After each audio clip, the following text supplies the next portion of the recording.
Right now, on top of your head, thousands of hairs are slowly growing, and they will never truly stop. So here is a strange question. How did your ancestors deal with that, long before scissors existed? Picture someone 50,000 years ago. No mirrors, no metal, no barbershops. Just a growing tangle of hair and beard getting in the way every single day. It is tempting to imagine they simply let it all grow into a wild, matted mane. But the real story is far stranger and far more clever than that. Because we have found clues, carved in stone and hidden inside ancient combs, that humans were grooming, cutting, and even styling their hair astonishingly early. They used sharpened rocks, open flame, seashells, and an enormous amount of patience to tame the hair that never stopped growing. And their reasons went far beyond simply looking good. It was about survival, cleanliness, and belonging to the group. So how did ancient humans really cut their hair? The answer is a story of clever tools, painful tricks, and one tiny, itchy little enemy. But first, we have to be honest about a real problem. Studying ancient hair is incredibly hard, because hair itself almost never survives. When a body rests underground for thousands of years, the soft parts vanish first. Skin, muscle, and hair rot away, leaving only the bones behind. So there is really no such thing as a fossil haircut. We can almost never dig one up and see an ancient hairstyle directly. One anthropologist, Judith Berman, put it plainly. For the deep Stone Age, we simply do not have direct evidence of hairdos, of skin, or of clothing. It is a genuine gap in what we can ever know. Much of what we say about ancient grooming is careful detective work, not certainty. So instead of the hair itself, scientists hunt for its shadows. The tools people made, the art they carved, and the pests they fought. And when you carefully piece those shadows together, a surprisingly rich picture of ancient hair slowly begins to appear. Our first real clue is genuinely beautiful. It was carved by human hands around 30,000 years ago, deep in the last ice age. It is a tiny stone statue of a woman, now famous as the Venus of Willendorf, found in what is today Austria. She has no face at all, yet her entire head is wrapped in a careful, repeating pattern of neat little rows, curving all the way around. To many researchers, those rows look unmistakable. They look like braided hair, or perhaps a woven net worn over carefully plaited locks. A second figurine from France, nicknamed the Lady with the Hood, shows a similar neat checkered pattern spread across her head. If those really are braids, it means humans were styling their hair into intricate, deliberate patterns tens of thousands of years ago. And braiding is never quick or accidental.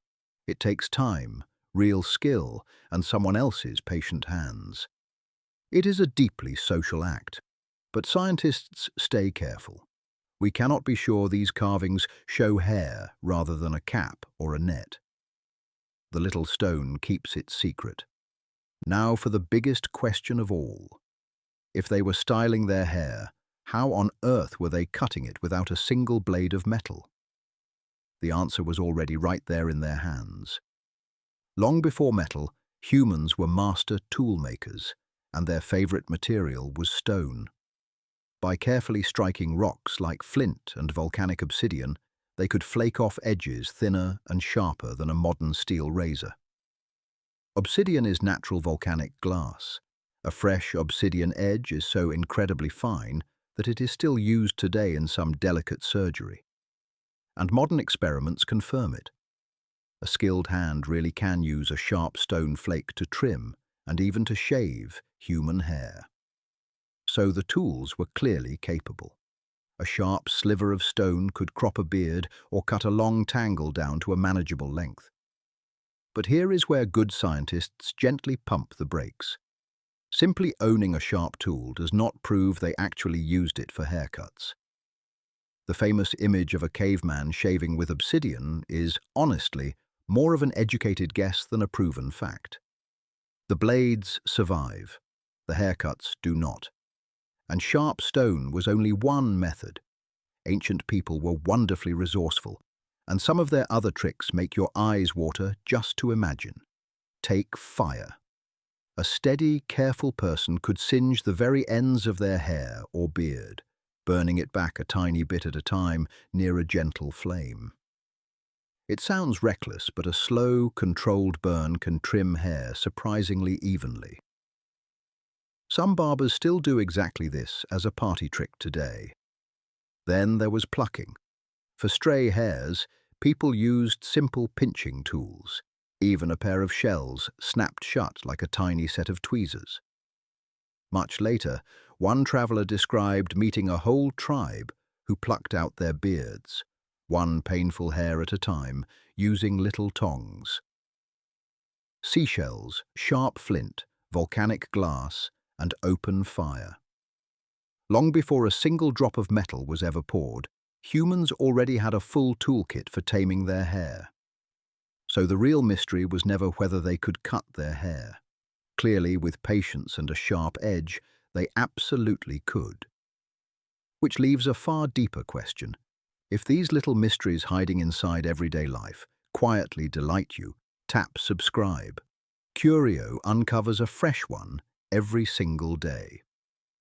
Okay, back to the ancient barbershop. So why did ancient humans go to all this trouble in the first place?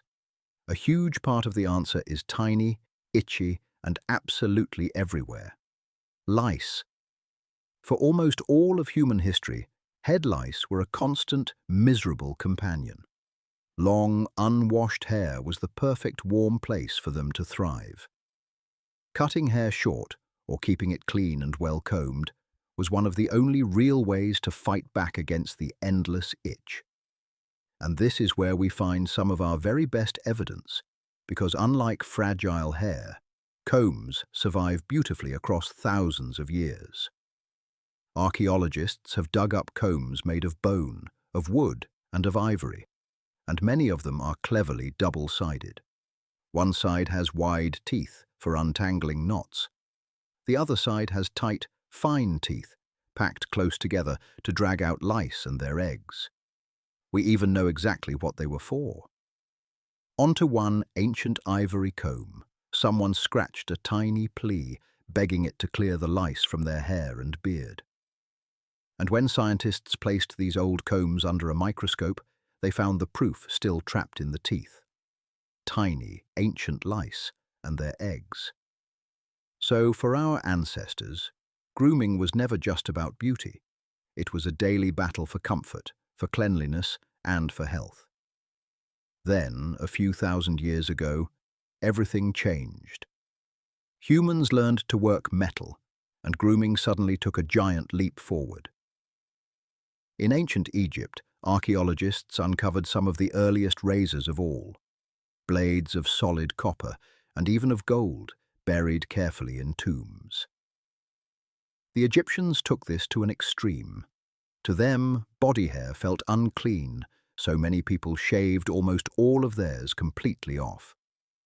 Wealthy Egyptians often kept their heads totally bare underneath, then wore elaborate wigs on top for style and for shade from the fierce sun. Priests shaved their entire bodies for religious purity, and skilled barbers became respected, specialized professionals in their own right. They even had hair products. Some Egyptian mummies were discovered with their hair still carefully set in place, using a kind of fat-based styling gel. But not everyone wanted their hair gone. In Mesopotamia, a thick, oiled, beautifully curled beard was a proud badge of status and wisdom. Later, in Greece and Rome, public barbershops became busy, gossipy social hubs where men gathered to be shaved and trimmed with metal razors. And suddenly, how you wore your hair became a loud, visible signal, quietly announcing your wealth, your beliefs, and exactly where you belonged. So let us gently gather all the threads back together. How did ancient humans cut their hair? Long before metal, they almost certainly used whatever they had. sharp flakes of flint and obsidian, carefully controlled fire, curved shells, and patient plucking. They combed out the lice with clever double-sided combs, and they braided and styled hair in ways we can still faintly glimpse in ancient carvings.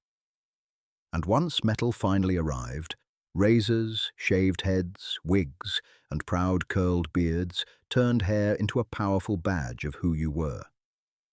But we have to hold every part of this gently, because so much of the deep past is still, honestly, careful guesswork.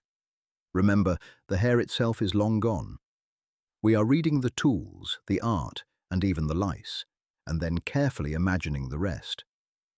We may never know for certain exactly how a person styled their hair by firelight 40,000 years ago. That knowledge quietly burned away with them. But the clues they left behind whisper something wonderful, that the urge to groom, to belong, and to feel clean is almost as old as humanity itself. Stay curious.